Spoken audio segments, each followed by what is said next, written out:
Saint Augustine's lecture on the Gospel of John, Tractatus 4, following. In opposition to these disputations, let us not speak our own words. Let us read what John says, "Behold the Lamb of God, behold him who takes away the sin of the world." Let there not be presumptuous confidence of men upon men. Let not the sparrow flee to the mountains, but let it trust in the Lord.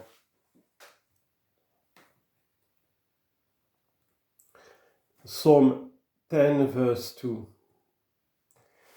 And if it lift its eyes to the mountains, from whence comes aid to it, let it understand that its aid is from the Lord who made heaven and earth. Psalm 112, verse 1 and 2. So great is the excellence of John that to him it is said, "Are you the Christ?" He says, "No." "Are you Elijah?" He says, "No." "Are you a prophet?" He says, "No." "Wherefore, then, do you baptize?" Behold the Lamb of God, behold him who takes away the sin of the world.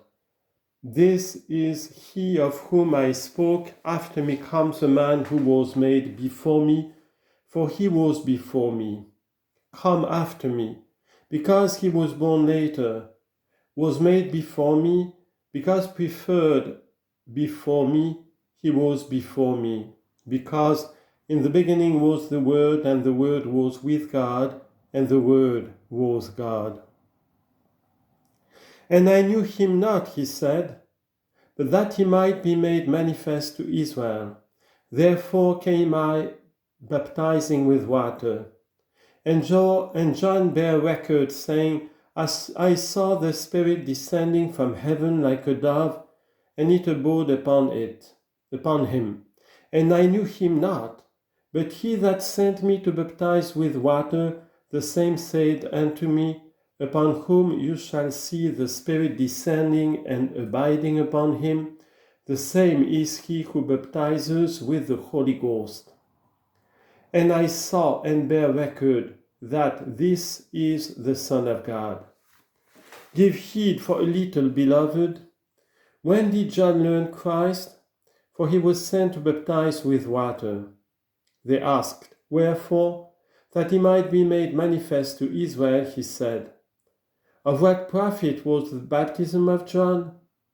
My brethren, if it had profited in any respect, it would have remained now, and men would have been baptized with the baptism of John, and thus have come to the baptism of Christ. But what says he?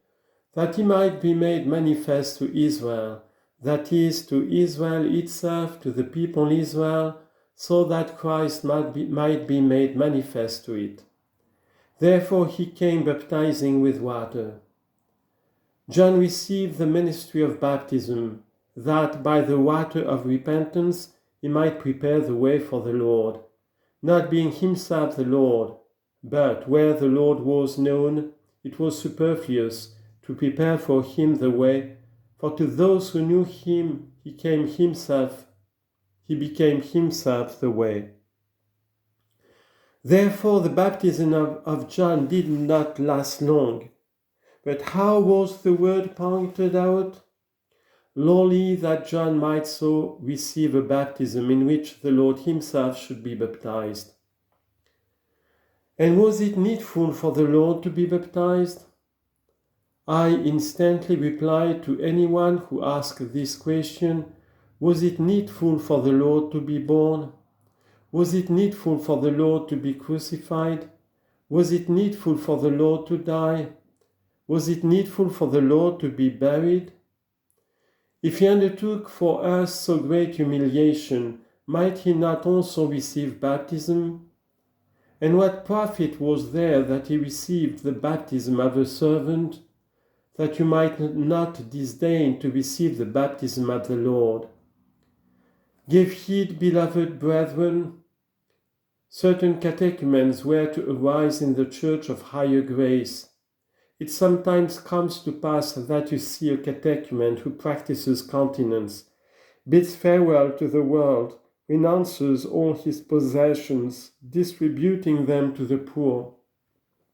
And although but a catechumen, instructed in the saving doctrine, better perhaps than many of the faithful. It is to be feared regarding such an one that he may say to himself about holy baptism, whereby sins are remitted, "What more shall I receive? Behold, I am better than this faithful man," and this, having in his mind those among the faithful who are either married or who are perhaps ignorant or who keep possession of their property, while he has given his to the poor.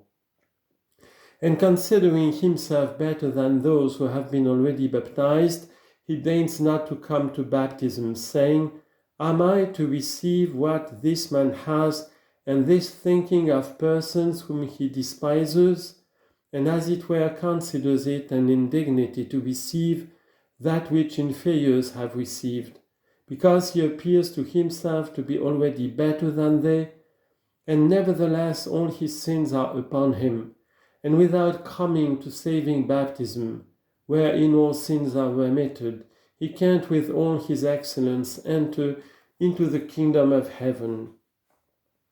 But the Lord, in order to invite such excellence to his baptism, that sins might be remitted, himself came to the baptism of his servant, and although he had no sin to be remitted, nor was there anything in him that needed to be washed, he received baptism from a servant, and by so doing addressed himself to the Son, carrying himself proudly and exalting himself, and disdaining perhaps to receive along with the ignorant that from which salvation comes to him, and said to him, "How do you extend yourself?